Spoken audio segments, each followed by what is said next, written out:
Essa introdução, eu fiquei ontem, terminei no verso 14, no dia de ontem, de Mateus 24, afirmando que Jesus disse: será pregado este, não é um, é este. Este é o evangelho que ele pregava. Então, eu não quero saber o que a igreja prega, nem o que qualquer um pregou. O meu amigo Billy Graham pregou.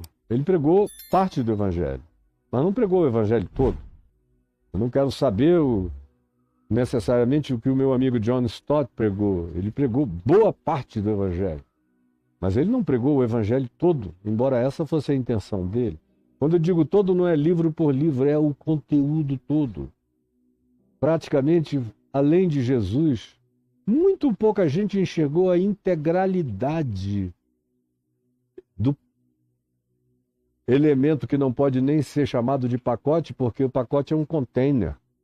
E o reino de Deus não está aprisionado em nenhum container, nem em nenhum combo. Ele está em processo de crescimento contínuo.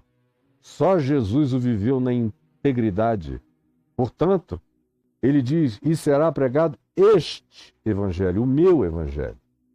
Não é o evangelho de Finney, um avivalista de 2 séculos atrás, que era muito reducionista, ou de Moody, ou de Whitefield, ou de Wesley, ou o evangelho de Calvino, ou o evangelho de Lutero. Todos esses pregaram fatias, nesgas, alguns com uma obsessão enorme numa única direção, mas sem abrangência, sem assambarcamento.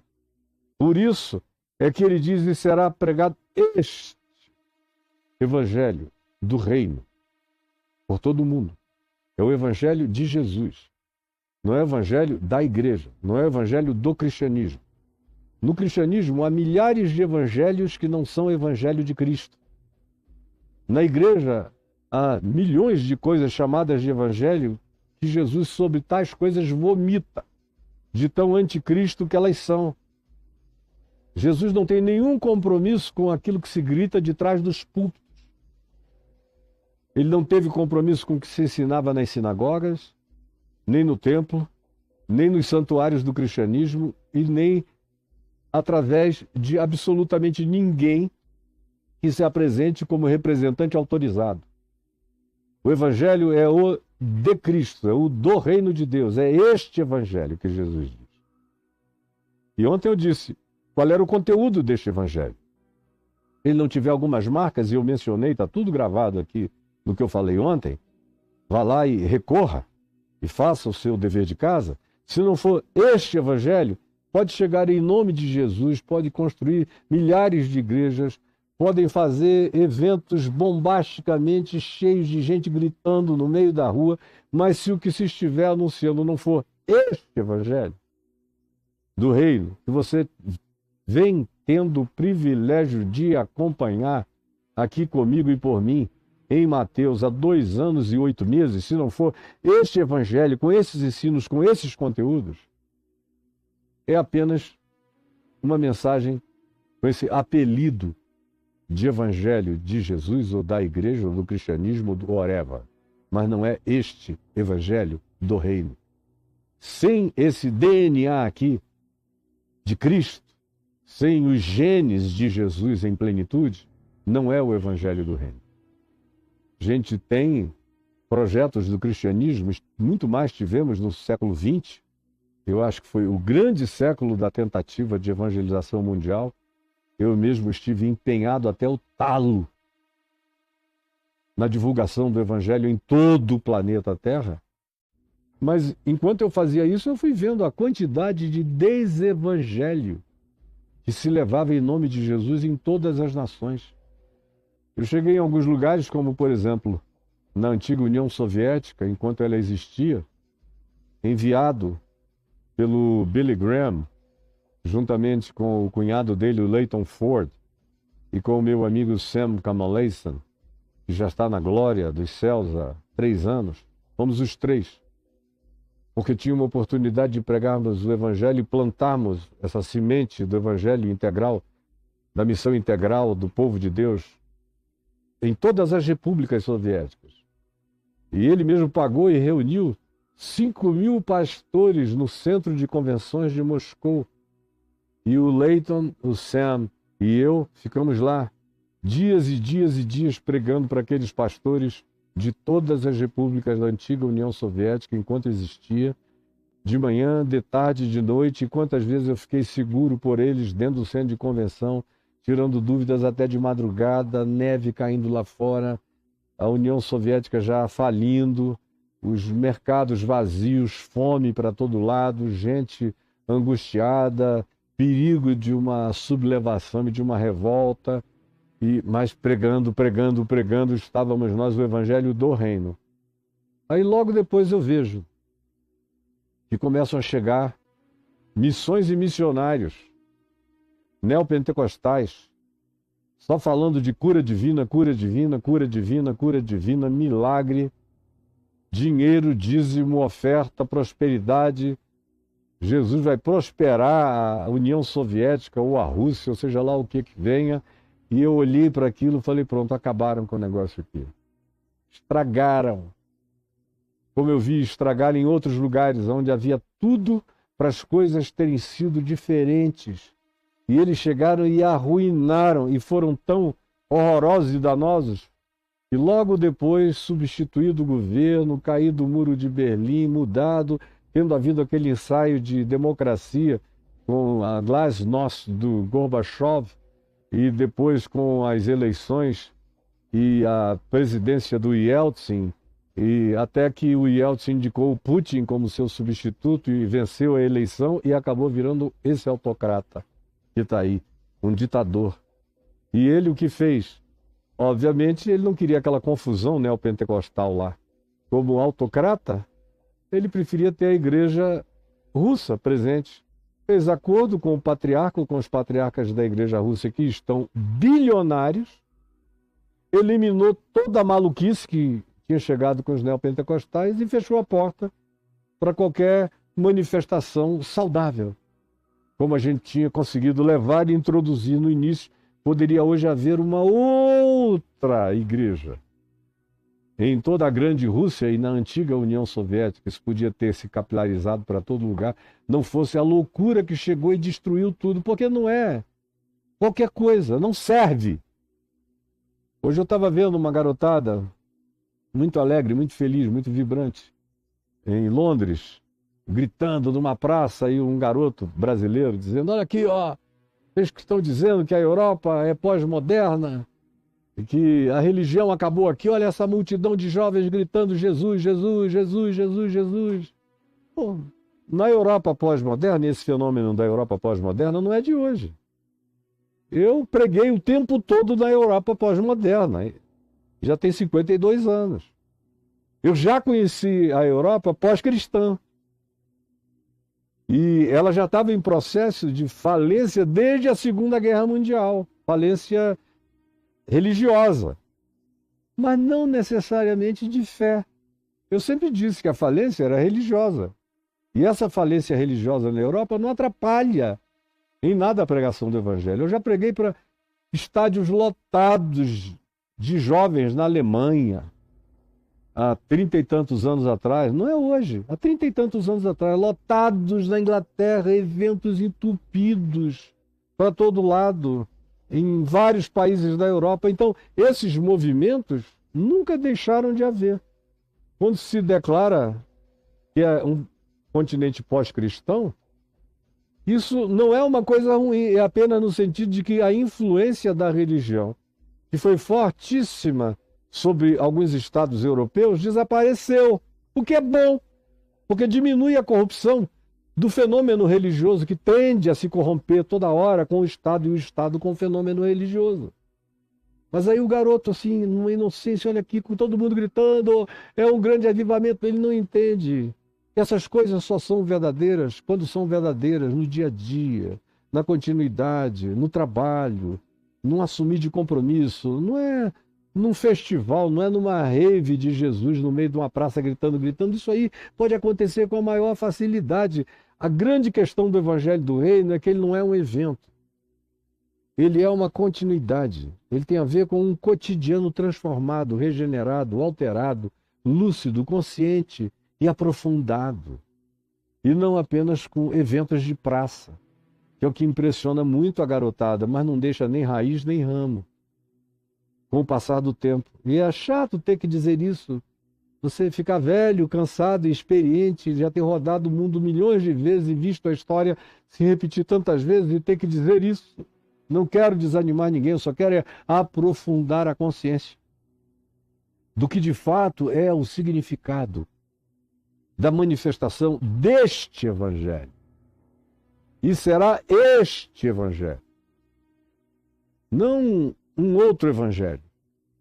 Como Paulo disse, há milhares de outros evangelhos, mas este Evangelho de Cristo Jesus, do reino dos céus, será pregado em todo o mundo. E ontem eu disse, será pregado de maneira informativa, lúcida e consciente, por quem vai sabendo e ensina e vive, e será pregado de maneira inconsciente, por aqueles que nem têm a informação, mas que mostram a prática da sua consciência, da sua fé, pelo fruto manifesto de amor da sua vida, nas manifestações variadas da necessidade da sociedade, do mundo, da natureza e de tudo quanto seja apelo de vida, por gente que chega sem um discurso, sem um sermão, sem uma teologia, sem uma doutrinação, sem uma catequese, mas com obras de amor, de bondade, de misericórdia, de socorro, conforme Jesus praticava, fazia e ensinava.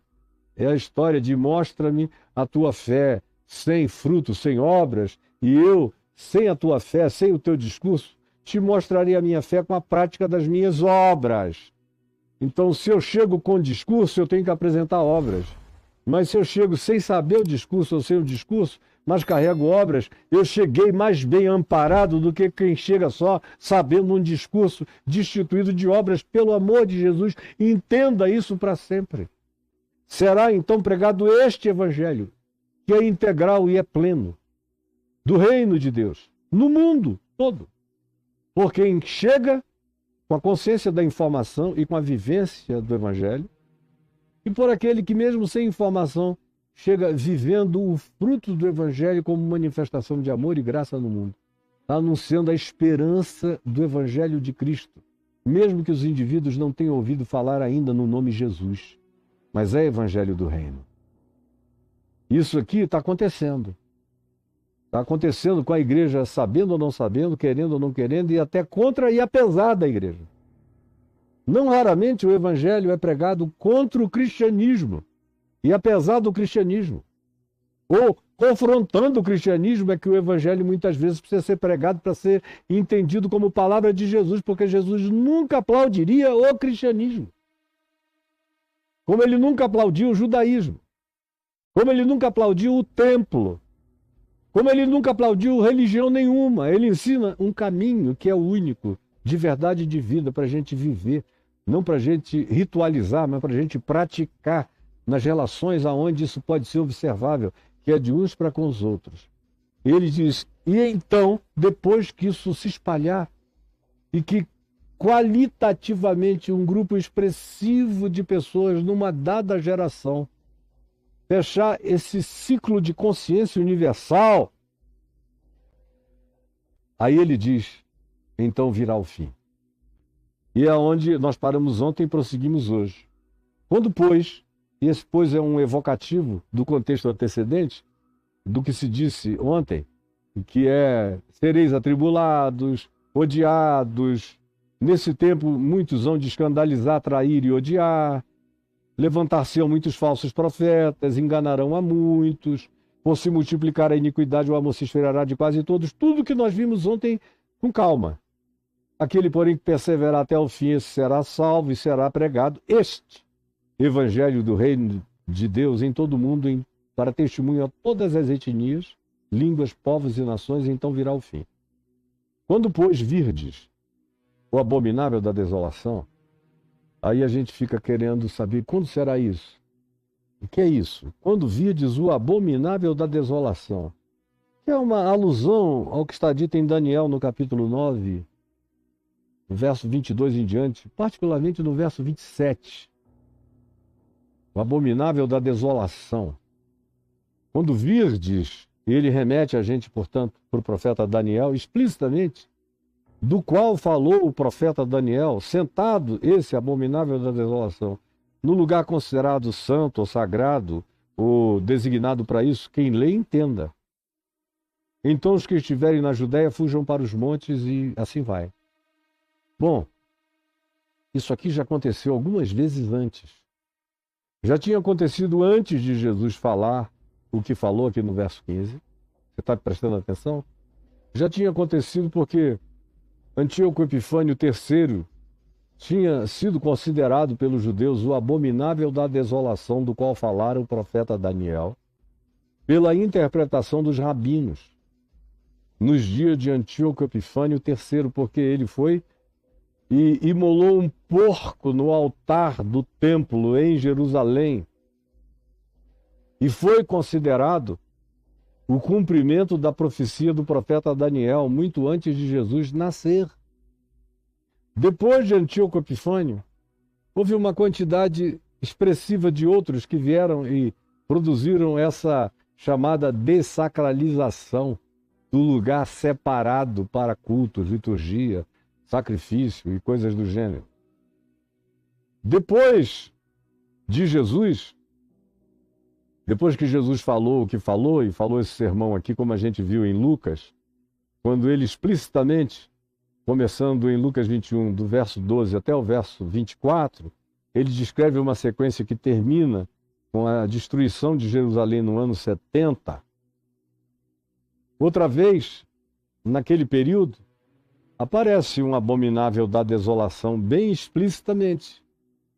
Há cerca de quase 70 anos depois de Jerusalém ser destruída, 60 anos, o imperador Adriano, romano, erigiu um santuário dedicado a Júpiter, com um altar, mudou o nome da cidade para Aleia Capitolina, Jerusalém, e imolava sacrifícios variados naquele lugar. Então, os cristãos e os judeus remanescentes, que nunca de todo abandonaram o lugar, sempre houve gente, tanto árabes, palestinos, portanto, beduínos, nebateus, judeus, de todos os grupos de natureza religiosa do judaísmo e cristãos, sempre moraram ali, estiveram ali. Eles interpretaram aquela ação de Adriano como sendo o cumprimento da profecia de Jesus, do abominável da desolação. Nada parecia encaixar mais do que aquilo, semelhantemente, preste atenção, ao que alguns séculos antes de Jesus, Antíoco Epifânio tinha feito na imolação do porco no lugar considerado e chamado e decretado como santo. Outra vez depois, e quantas outras vezes depois? Existem, e aí é que eu quero chamar a sua atenção, alguns aspectos da profecia bíblica que são multidimensionais. Existem algumas profecias bíblicas que são tópicas e monodirecionais. Aconteceu topicamente e pronto. Aconteceu. Está cumprida. Não vai se cumprir 2 vezes, nem 3, nem 4. Mas existem outras profecias que são profecias de arquetipia, de fenomenologia, que descrevem uma determinada arquitetura que irá se repetir diversas outras vezes no modelo histórico que virá. E cada vez que vier, se manifestará esse aplicativo, ou essa reprofecia, num ambiente que é coerente com o que originalmente foi anunciado e profetizado, embora sofra adaptações da contingência desse novo tempo, dessa nova hora, desse momento agora que é futuro em relação ao que originalmente tenha sido dito. Eu espero que você tenha entendido o que eu estou querendo dizer por multidimensionalidade de cumprimentos de algumas profecias, o que é o caso nesse aspecto aqui, no verso 15. Quando, pois, virdes. Quando ele usa esse pois, num certo sentido, ele está evocando algo muito mais amplo, porque nos dias dele o evangelho do reino aquele evangelho do reino não tinha sido pregado a todas as nações. E depois do Pentecoste, demorou a sair de Jerusalém. Eles não obedeceram a Jesus, que disse: recebereis poder e sereis minhas testemunhas, tanto em Jerusalém como em toda a Judéia e Samaria até os confins da terra. Eles ficaram anos no gueto de Jerusalém sem sair. Foi o martírio de Estevão que praticamente os expulsou da cidade, como diz o texto grego, os dispersou, significando os semeou por toda a Judéia, Samaria até os confins do mundo. Do contrário, eles tinham ficado enguetados ali, naquele gueto de Jerusalém, como é a tendência de igreja, virar gueto e não ir a lugar nenhum. Então, obviamente, nos dias imediatos de Jesus, este evangelho do reino não foi pregado a todas as nações. Nem no Pentecoste, quando havia pessoas de 17 nações presentes ali. Mas eles eram só pessoas de 17 nações e não de todas as nações. Isso aqui pressupunha um intervalamento, um prolongamento e uma capilarização e uma penetração multicultural, multilinguística, multiétnica no planeta inteiro. Então, essa evocação de quando, pois, virdes, nos remete de uma maneira imediata para o que aconteceu no ano 70, mas não nos deixa contidos no que aconteceu exclusivamente no ano 70. Projeta perspectivas para outros tempos mais adiante, de entes e seres humanos que chegam nesse espírito do anticristo, do antideus, da antiverdade, do anti-amor, da antigraça, da antimisericórdia, ou do culto ao ego, ou do coroamento do seu próprio narcisismo, ou de qualquer outra coisa, de idolatria personalizada, manifesta, como a gente viu desde Antíoco Epifânio, passando pelos imperadores romanos e por uma quantidade enorme de outros abomináveis da desolação que já se assentaram naquele mesmo lugar com aquela perspectiva de realeza, de agora eu tomei um lugar de centralidade universal na história convergente de Deus com os homens e dos homens com Deus, e agora eu sou o Papa da história que continua. Toda hora surge algum doido com essa obsessão na cabeça. Quando Jesus, portanto, fala desse abominável da desolação, ele está falando de alguém que já tinha se manifesto, manifestar-se-ia e manifestar-se-iam, vários deles ainda algumas outras vezes na história. Mas falando de uma maneira imediata, e aí ele nos reenvia para o texto de Lucas 24, de 12 a 24, especialmente na parte que fala do cerco de Jerusalém pelos romanos e a queda da cidade no ano 70, é que ele diz no verso 16, então os que estiverem na Judéia fujam para os montes, que foi o que aconteceu no ano 70. A população que se salvou de Jerusalém se salvou fugindo para os montes, em volta. E mais do que isso, quem estiver no eirado, não desça para pegar nem mesmo uma capa dentro de casa, fuja. Porque quando esse dia chegar, vocês não terão tempo para esperar. É urgência, é o que ele determina aqui. Quem quiser fugir, saia, porque o juízo que vem será inapelável, como foi o que aconteceu no ano 70. Inclusive, a ordem do imperador Vespasiano era para não se queimar a cidade nem destruí-la. Mas alguém deu um grito de fogo lá dentro e, de repente, incendiaram o templo e queimaram a cidade inteira, e cumpriu-se a profecia de Jesus que dizia: não ficará aí pedra sobre pedra que não seja derrubada. E Jesus fala daqueles dias que a gente já aludiu aqui, vendo Mateus 24, de 12 a 24, dizendo: ai das que estiverem grávidas e das que amamentarem naqueles dias. Tudo isso a gente já viu. Mas tudo isso vai voltar a acontecer outra vez em Jerusalém. Tudo isso vai se repetir mais uma vez e outra vez. E vai se repetir uma única e dramática vez. Porque toda vez que Jerusalém se manifesta como Jerusalém, ela traz sobre si o juízo que Jerusalém evoca como Jerusalém. A gente está vendo hoje Jerusalém voltar a ser Jerusalém como Jerusalém foi nos dias bíblicos. A Jerusalém dos dias bíblicos era uma fábrica de arrogância, de culto a si mesma, de autoexaltação, de supremacismo religioso, de orgulho de Deus, de superioridade estribada na ideia de que eles eram o único povo da terra que tinha o privilégio de serem os escolhidos de Deus e os demais eram todos gente perdida, que estava caminhando para o inferno, como boa parte dos rabinos ultra-religiosos de Jerusalém ensinam para todo mundo até o dia de hoje, sobre todas as demais criaturas que não são do grupo e das seitas e dos guetos deles. Esse é o ensino, sempre foi assim, está ficando cada vez mais como era antigamente.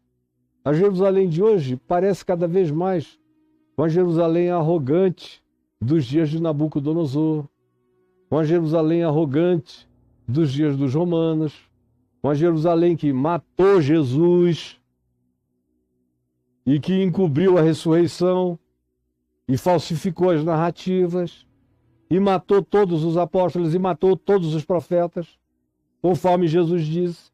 Está cada dia chegando mais aí. Ela parece que só consegue viver um pouquinho melhor quando ela está em estado de fraqueza e de dependência.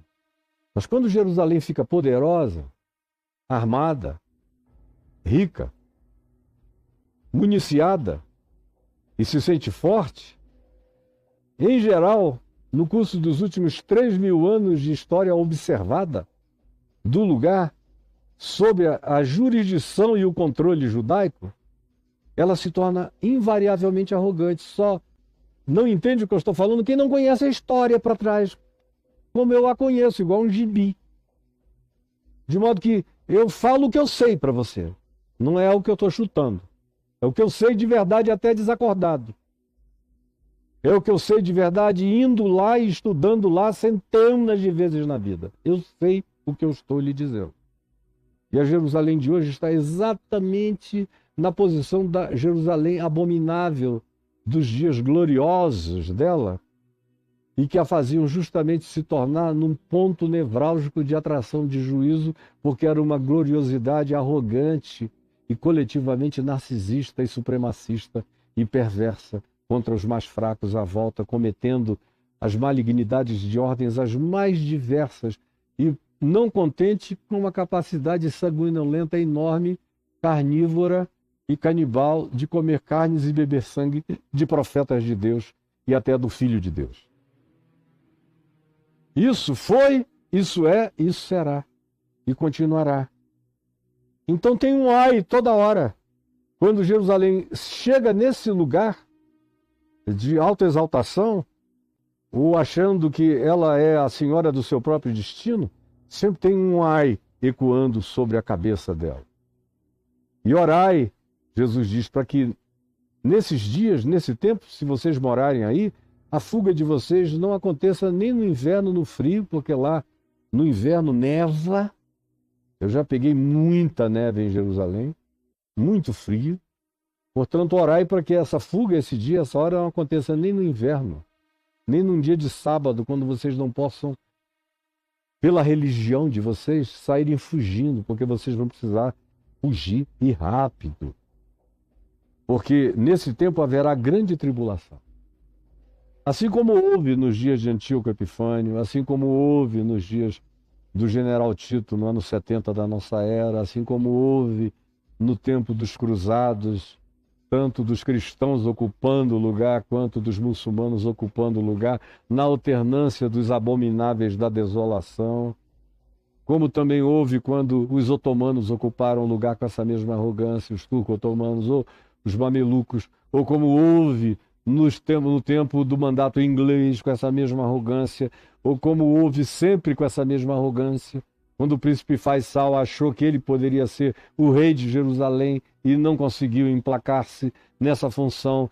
E agora a gente vê a mesma atitude presente lá, com a mesma glória autoassumida, manifestada. Isso, como diz o profeta Isaías, é Deus falando pelo profeta Isaías, provoca coceira no nariz divino.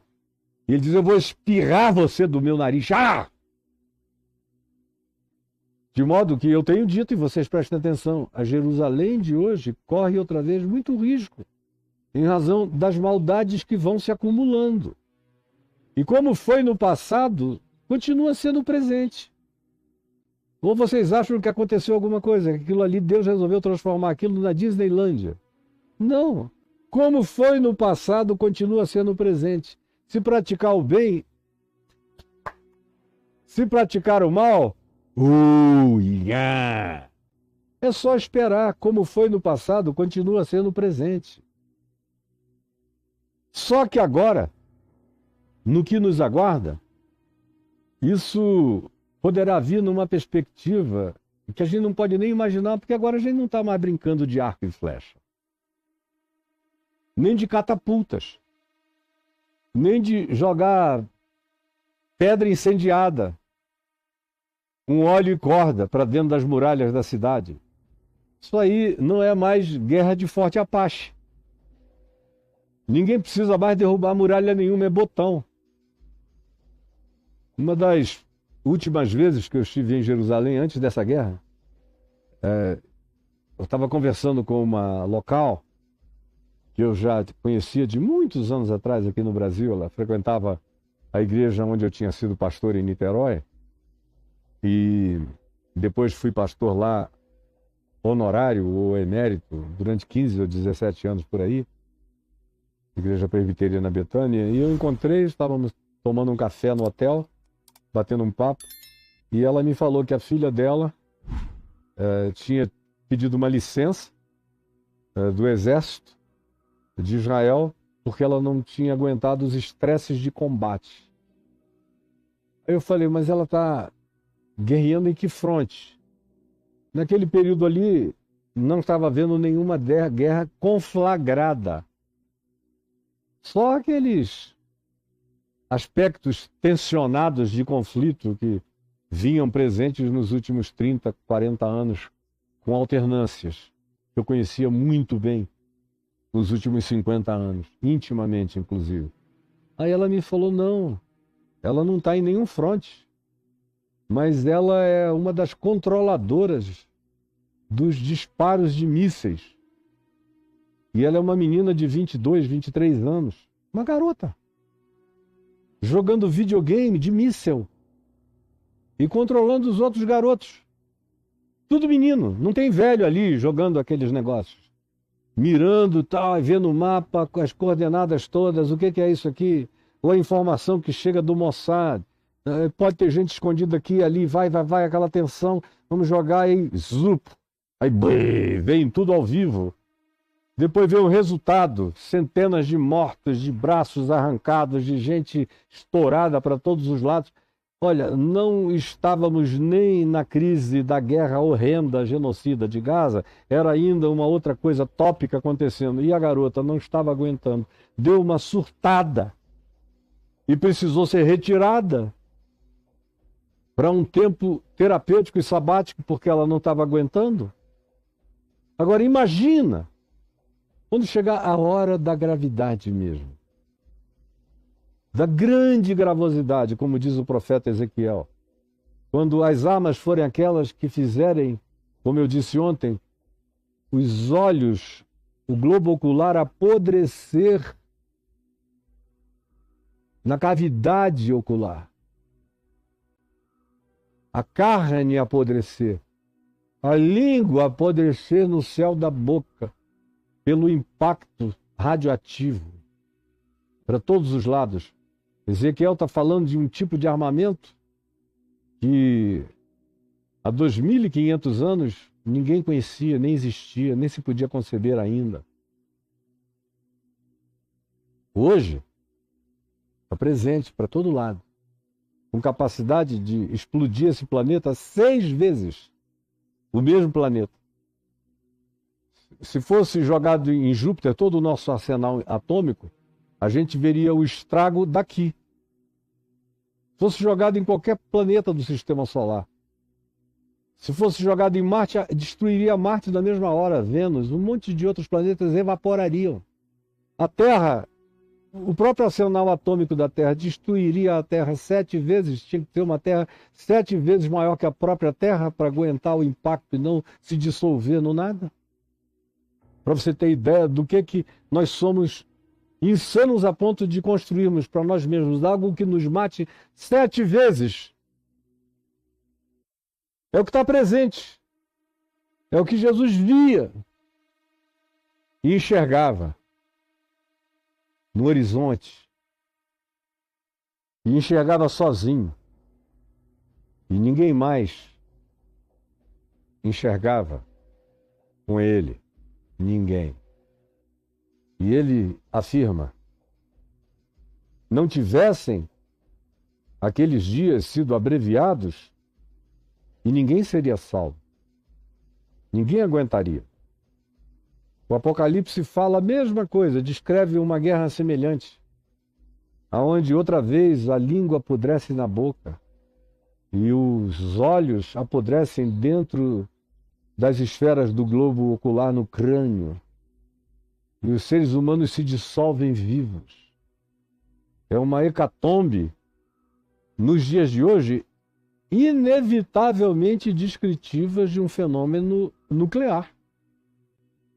Poderoso. E é um negócio tão horroroso que Jesus disse que a misericórdia de Deus não abreviasse aqueles dias, ninguém suportaria. Ninguém aguentaria, não haveria ninguém que perseverasse.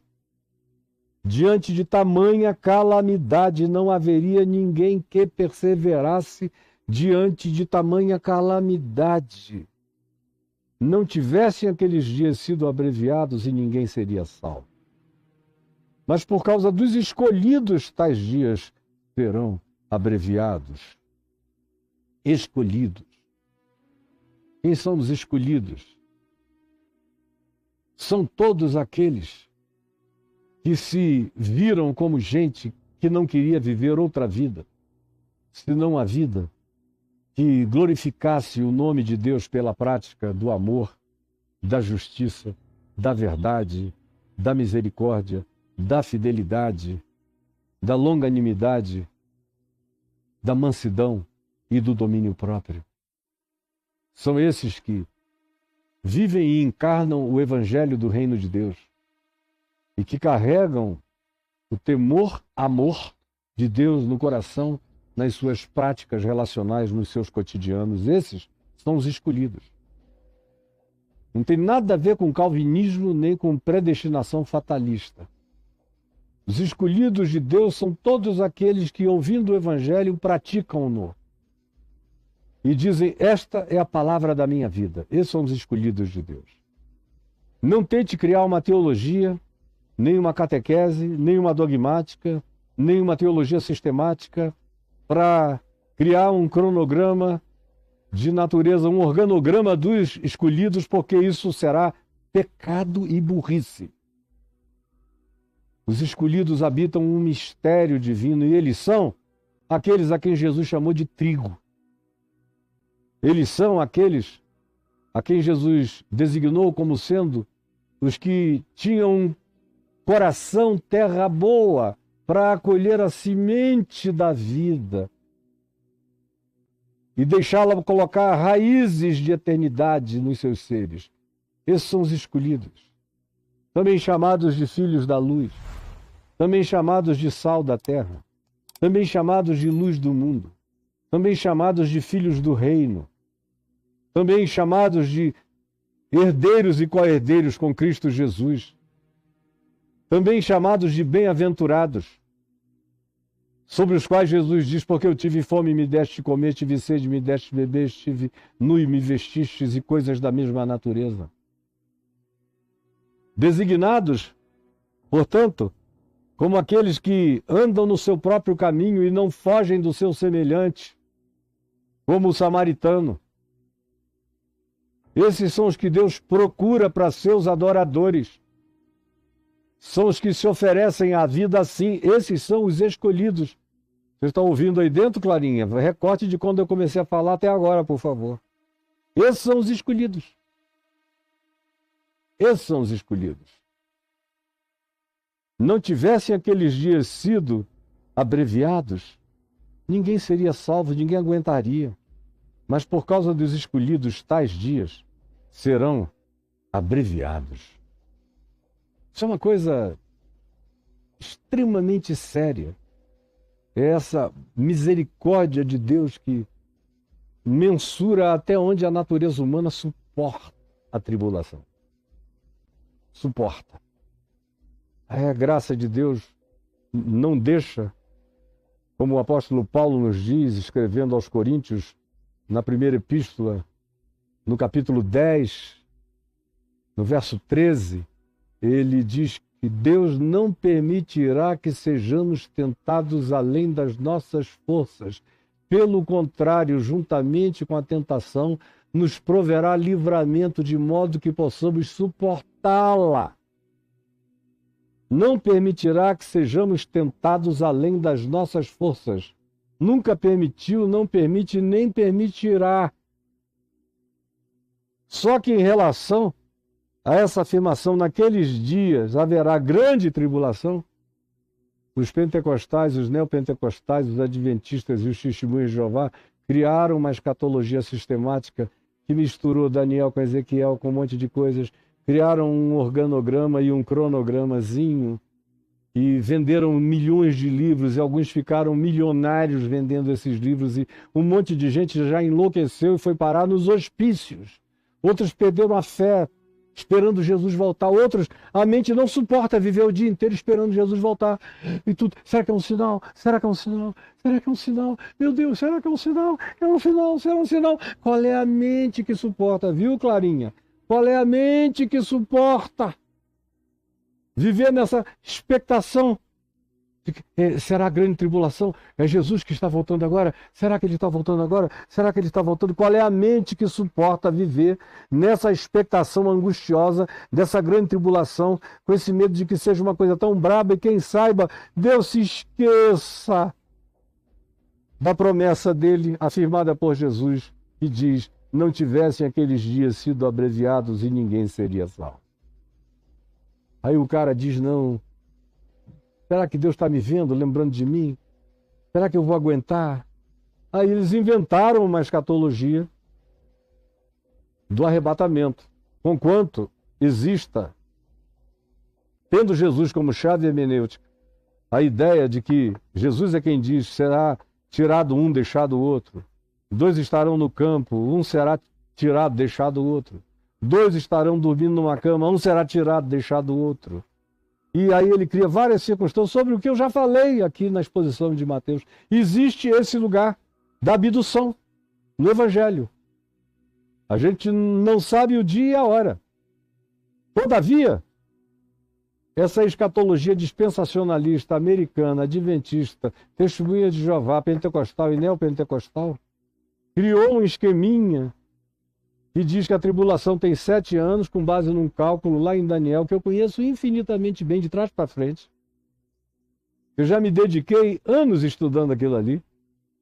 E aí eles dizem, arbitrariamente, que no meio daqueles 7 anos de tribulação, porque em Ezequiel diz que seria uma semana de tribulação, e aí eles dizem que é uma semana de anos. No meio da semana, seriam 3 anos e meio, haveria o arrebatamento. E aí eles desenvolveram essa estrutura que você já deve ter ouvido, vários estão aí com milhões de seguidores nas plataformas ensinando isso todo dia, e você pega isso e pensa que é assim mesmo, e fica guardando, fazendo continhas. Meu Deus, me dá uma pena, porque faz meio século que eu acompanho essa loucura. Mas é tudo construção humana, porque Jesus não ensinou isso. O que Jesus ensinou é o que está aqui. Eu sei que haverá dias de infinita tribulação, para além da imaginação. E sei que se o Senhor não abreviasse aqueles dias, ninguém suportaria. E que Ele fará isso por amor, porque ninguém suportaria do contrário. Mas tem gente que quer saber tempo, dia, mês, hora.